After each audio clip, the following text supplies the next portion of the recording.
Hello বন্ধুরা, তো আজকে আমি আমার মায়ের সাথে চলে গিয়েছিলাম আমাদের এখানকার একটা দোকানে। কারণ সামনেই আমার মায়ের বিবাহবার্ষিকী, আর সামনে তো জামাই ষষ্ঠী, তোমরা তো জানোই। তো এই জন্য কিছু শাড়ির কালেকশন দেখার জন্য আর মাকে কিছু শাড়ি কিনে দেওয়ার জন্য। এই যে এই রকম ওয়ার্ড্রপ কার না চাই, তোমরাই বলো। প্রত্যেকটা মেয়ের স্বপ্ন থাকে না যে এরকম একটা ওয়ার্ড্রপ হবে যেখানে এত সুন্দর সুন্দর, এত রং বেরঙের আর কি শাড়ি থাকবে, গোছানো, সবসময় যেটা মন চাইবে সেটা পরে নেবো। আমার তো শাড়ি খুব পছন্দের একটা জিনিস, কিন্তু আমার শাড়ি সম্পর্কে কিন্তু খুব একটা নলেজ নেই। এই যে এই শাড়িগুলো তো দেখে নাও কি সুন্দর, একদম পিওর কটনের মধ্যে দেখাচ্ছে।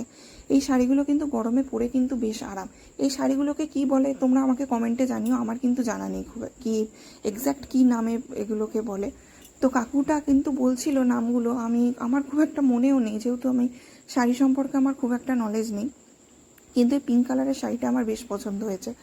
যারা ডাস্কি স্কিন টোন বা যারা হোয়াইট স্কিন টোন তাদের তো ভালো লাগবেই, কিন্তু যারা ডাস্কি স্কিন টোন আমার মনে হয় তাদেরও খুব ভালো লাগবে এই কালারের শাড়িটা।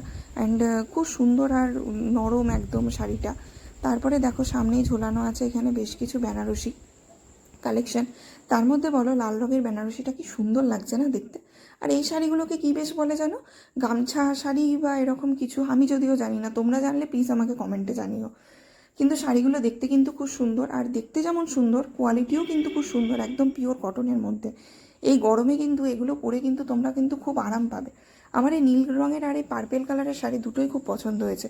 আর রেঞ্জগুলোও বেশ অ্যাফোর্ডেবল, মানে আন্ডার 1000-এর মধ্যে, ওই 600-700 এরকম দাম হবে।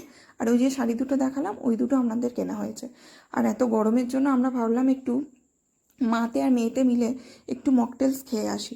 কিন্তু রেস্টুরেন্টে এসে দেখলাম যে সামনে এই যে মেয়েগুলোকে দেখছো, এদের মধ্যে কারো একজনের না বার্থডে পার্টি চলছে।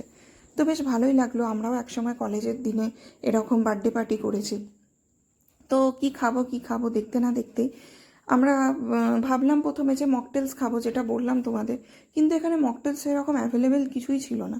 তো আর কি করব, শেষে কুলচা আর চিকেনের একটা আইটেম আমরা অর্ডার করেছিলাম। ওটাই হাফ হাফ করে খেয়ে নেবো। আর যা গরম, সেরকম কিছু খেতেও ইচ্ছা করছিল না। তো ঠান্ডা কিছু খেতেই ইচ্ছা করছিল, বাট কি করা যাবে, যে সেরকম তো পাওয়া যাচ্ছিল না। তো আমরা কুলচা আর চিকেনের সাথে একটা ম্যাঙ্গো লস্যি আর একটা নর্মাল লস্যি আর কি অর্ডার করি। আর তোমরা দেখতেই পাচ্ছ কতটা আমাদের খিদে পেয়েছিল। আর এরপর আমরা বিল পেমেন্ট করে এখান থেকে বাড়ি চলে যাই। আমার চ্যানেলটাকে তোমরা সাবস্ক্রাইব করে দিও, আর তোমরা জানিও যে তোমাদের রেস্টুরেন্টে গিয়ে কোন খাবারটা বেশি প্রিয়, কোনটা বেশি ভালো।